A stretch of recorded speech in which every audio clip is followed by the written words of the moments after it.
Hi, my name is Kari Field. I'm a Vedic astrologer, and this is the Ananda Shri Astrology Full Moon Forecast for October 2016.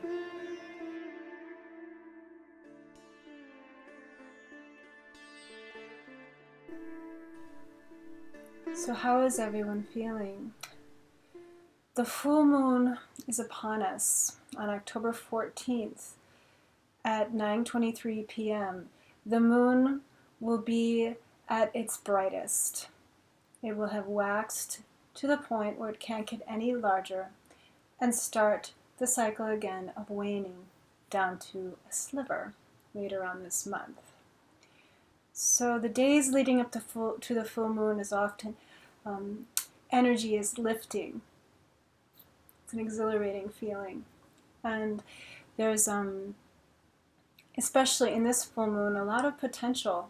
This full moon in India has a special significance. It's called SHARAD PURNIMA, and it is thought to be like a portal to the goddess Lakshmi, and her Shakti, her divine blessing, comes through this full moonlight as the Amrita Varka, the rain of nectar.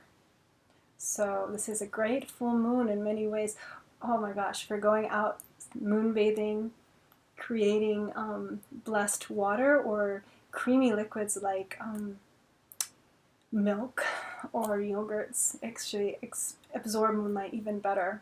So you can absorb the blessing of Lakshmi, the goddess of abundance and prosperity, on this full moon. But besides this really special energy the full moon imbibes on this day, it happens every year, there is a lot of alignment also with other things going on that makes this moon tense a little bit and full of transformational energy. The eclipses that happened last month, I talked about, they were especially powerful because of a formation called Kalasarpa Yoga that continues in intervals through the year. It's when all the planets are on one axis side of the nodes, Rahu and Ketu, giving Rahu a lot of power, actually, because he was leading this Kalasarpa formation. You know, Kalasarpa tends to create tension, and I feel like anxiety lifts fear, makes more of a sense of uncertainty, and really makes it hard to trust. And on a global level, there's been a sort of pulling in, if you can sense the word. There's been a lot of scandals and truth coming out, and it's kind of ugly, and a feeling of not being sure who we can trust anymore. So the brightness of this full moon is sort of like a remedy. Getting out there and getting some moonlight can help increase our positivity and feel more energized and hopeful. This moon will be in the NAKSHATRA of Revati. Revati. Nakshatra. Very sweet and lovely nakshatra, actually. It's the last of the 27 nakshatras. The very tip of Pisces, the fins, as they swim away. And because it's the very last degree, actually the full moon's happening at the 29th degree of sidereal Pisces, so the very last degree of the zodiac. It's a transitional place. In general, it's the star that guides travelers, brings lost animals home, brings souls forward on their journey, helps guide them after death into the next life. So it's a very hopeful and spiritual place in the sky, in the zodiac. But about 40 minutes after the full moon, around 10 p.m. Pacific time, the full moon, the moon will be coming so close to the cusp of Pisces, the very edge of Revati itself, that it's considered to be kind of a no man's land there. It's called the Gandanta. Yeah, the Gandanta it means cheek or side, edge. It's the cusp between water and fire, and the two elements, which are basically very different and how they transition from Pisces water back into the very beginning of fire in Aries. So there's a lot of uncertainty, actually, in this position, a lot of instability. And also, the full moon will be conjunct Uranus by just a degree, and there is a square happening. It's a full drishti, actually from Mars. There's a lot of potential for shocking developments, unplanned for incidents around the full moon.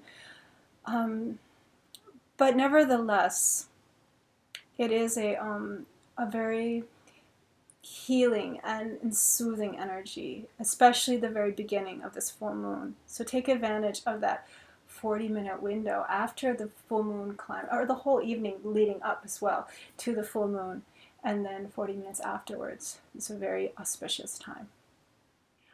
You know, I don't usually do this, but I can't help but mention a little bit of the mundane world with all this, because I've been following politics since I live in the United States, and I've been looking at some of these politicians' horoscopes, and it's really fascinating to see how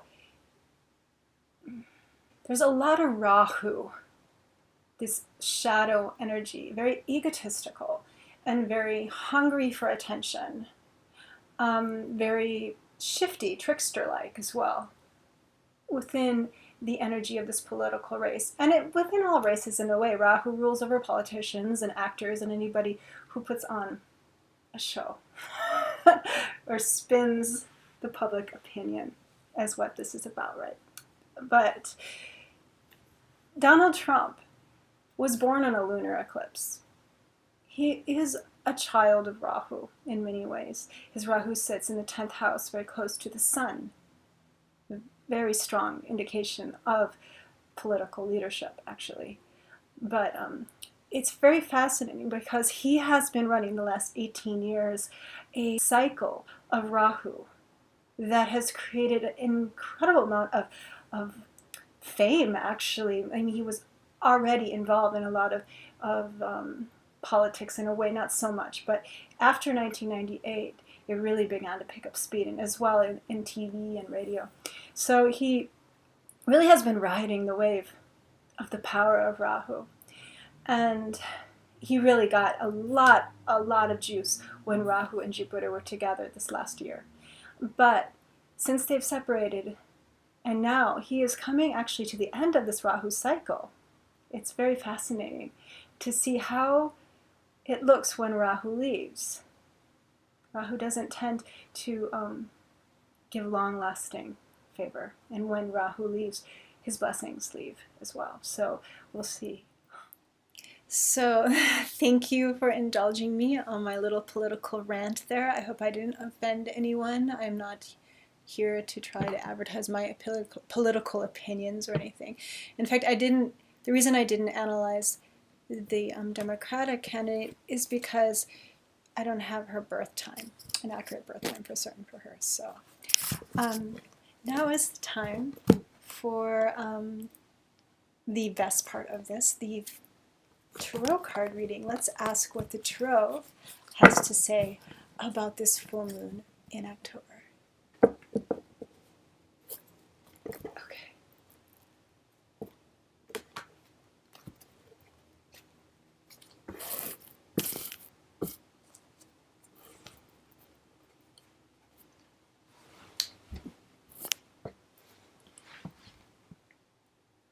So I'm just going to ground the energy. One moment, please.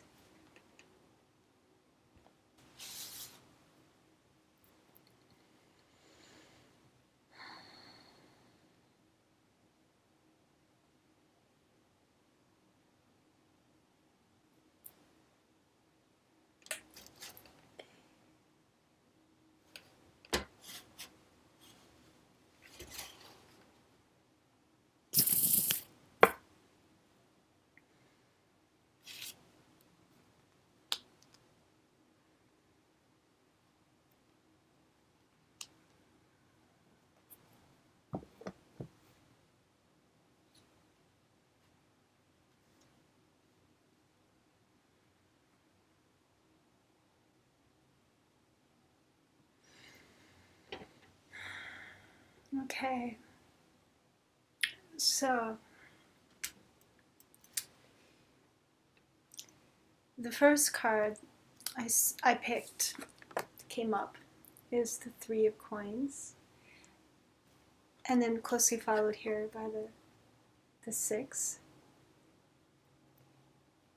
These, again, running theme, last new moon as well, I think it was, there was a lot of earth energy as well. Maybe it was the last full moon. These cards speak of, this is a harvest moon.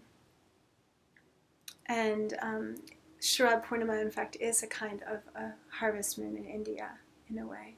It's the end, the official end of the monsoons, and coming into a new season. And taking in what we've accomplished, pulling it all together inside, into the home. And there's an offering here. This full moon is really offering so much abundance from Lakshmi. And Revati itself is a star of abundance. It gives wealth. And both these, the Three and the Six, are speaking of that. The wealth that we work for and the wealth that is given to us from the earth. So there's a lot of opportunity and potential in this full moon. And the final card, this rebirth into fire. This full moon really does mark a kind of ending, a new beginning, I think, for a lot of people. And a good one, too. A refocusing, a realignment. A returning to ourselves. So there's a lot of transformation and growth possible in these cards. Take a look.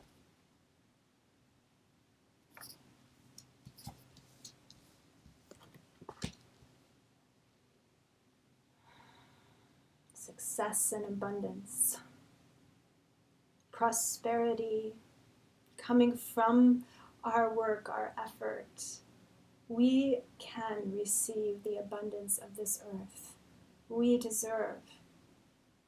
We can receive the wealth and all the money and all the material success that we envision. There's a new beginning now starting, a new hope for new jobs, new hope for new projects, transforming from the old into the new, transforming from what we think we cannot have to what we know that we embody.